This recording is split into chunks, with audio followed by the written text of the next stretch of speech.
Imagine discovering that the entire structure of the universe, from the most distant galaxies to the matter that makes up your own body, might be completely wrong. This isn't science fiction. This is exactly where modern cosmology finds itself. The scientific community is facing a real impasse, an enigma that challenges our most fundamental theories about the cosmos. The issue revolves around something seemingly simple: the speed at which the universe is expanding. But the more astronomers try to measure this speed, the more the numbers refuse to agree. On one side, we have observations made in the current universe. On the other, clues left behind from an era as ancient as 380,000 years after the Big Bang. The result? Two different answers to the same question. And this shouldn't be happening. It's called the Hubble tension. And it might very well be the key to a new cosmological revolution.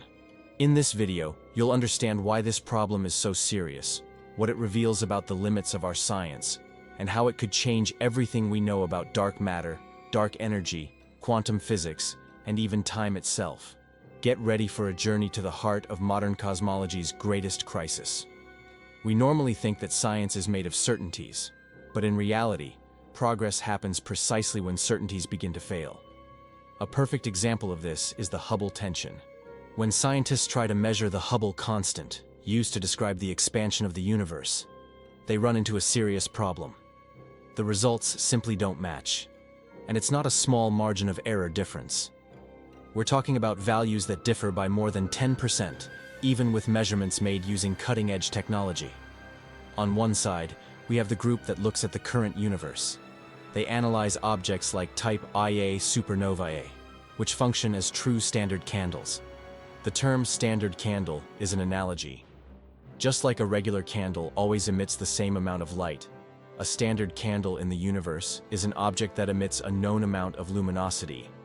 These supernovae help us estimate the distance to distant galaxies. How? Through the amount of light that reaches us.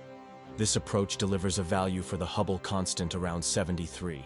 That means that for every colossal astronomical distance, the universe expands dozens of kilometers per second. A number that seems solid, until we look at the other side of the story. The second method goes back in time. It examines the primordial universe, more precisely the cosmic microwave background, or CMB. This radiation emerged about 400,000 years after the Big Bang. This ancient light is still out there, traveling through space and bringing valuable clues. Using data from the Planck telescope and the Lambda CDM model, scientists arrived at a very different number, about 68. And here, we find the true mystery. The Hubble constant should have a single value. After all, it's a physical constant. But what we have are two conflicting answers that call into question the most accepted theories of modern cosmology. When this tension between the values of the Hubble constant was first detected, many people thought it must be some experimental error. After all, science is also made of noise, outlier data, standard deviation, and equipment with margins of imprecision. But time passed. Measurements were repeated, recalibrated, refined, and the problem not only persisted, but solidified. Today, there are already several independent teams confirming these two different values, with different methods. It's as if each side is right within its own context, and this makes it clear that something deeper is happening. But here's what's really impressive. If the error isn't in the data, it might be in the very theories we use to interpret them. This opens space for the idea that we're facing a possible failure in the theories that support current cosmology. Some physicists suggest that it might be necessary to adjust our understanding of how dark energy acts. Maybe it's not constant in time, but behaved differently in the past. Others consider the existence of new particles or interactions that we simply haven't been able to detect yet. Creativity here isn't a luxury, it's a necessity. There are even those who propose that the expansion of the universe itself went through phases that weren't predicted by current models. Something like a temporary acceleration or a false calm between two expansion peaks. These ideas, while bold, haven't been widely accepted yet because they require very robust evidence. The scientific community is, by nature, cautious. But the truth is that no one can ignore the Hubble tension anymore. This discomfort between the measurements is shaking the pillars of physics. And it might be exactly the push we needed to break through the current limits of science. To understand why this is so revolutionary, we first need to know the model that governs our current understanding of the cosmos. When you hear a scientist saying standard cosmological model, you can be sure they're talking about lambda CDM. This is the most accepted model today for describing the evolution of the universe. From its youngest state, the primordial soup, to the structures we see now, like distant galaxies and clusters. It gets this name because it combines two fundamental ingredients.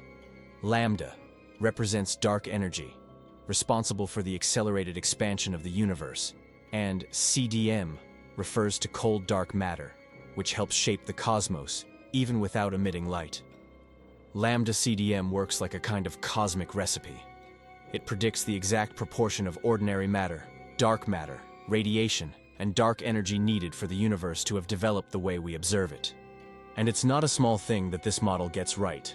From the pattern of temperature fluctuations in the cosmic microwave background to the formation of galaxies and the large-scale structure of the universe.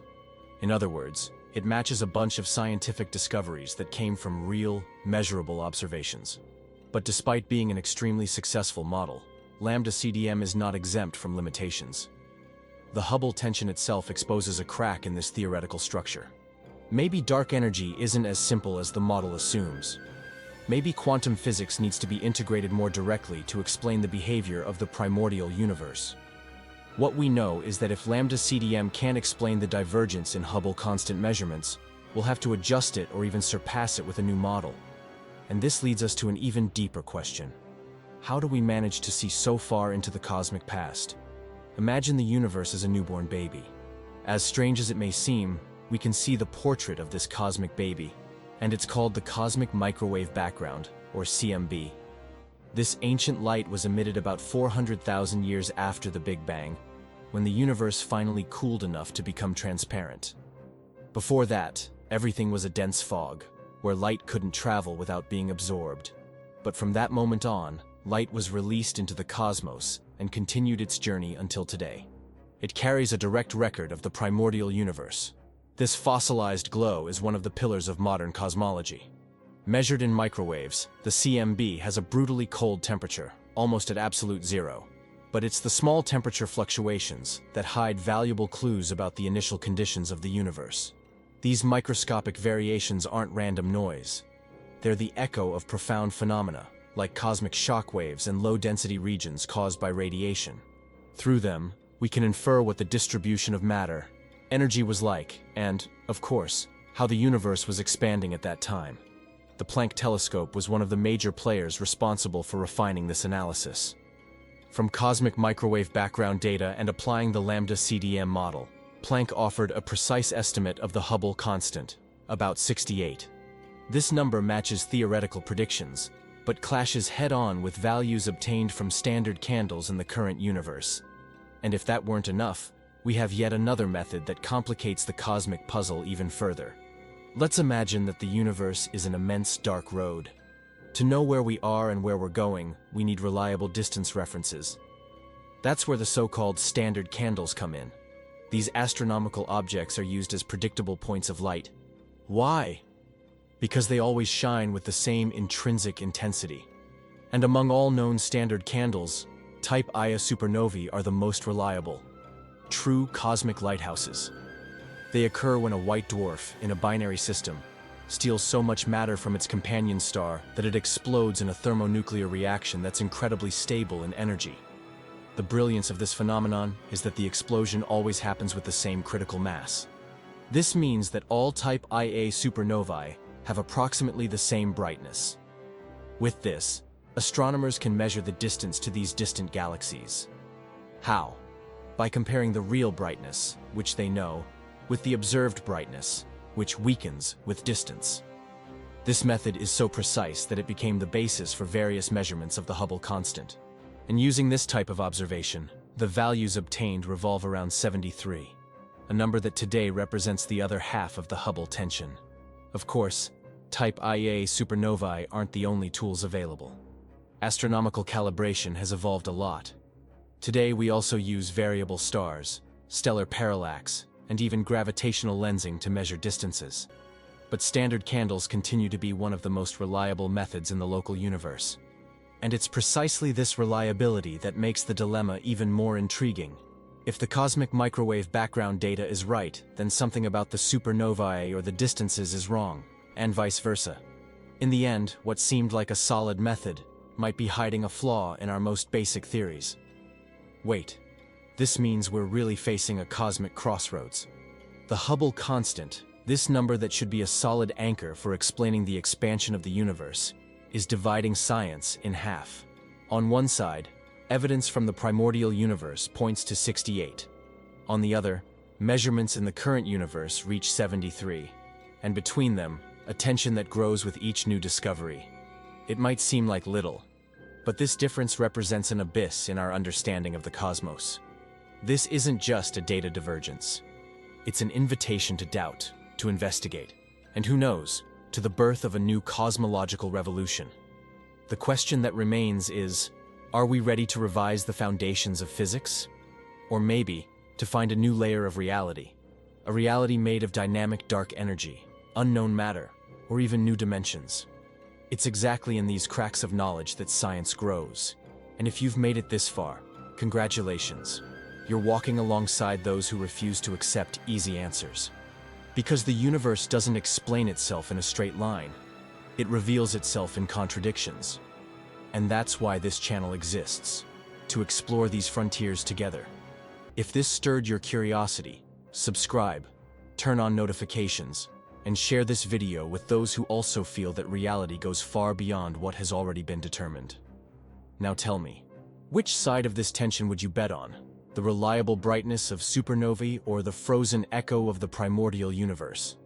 I'm waiting for your comment, because knowledge is just the beginning.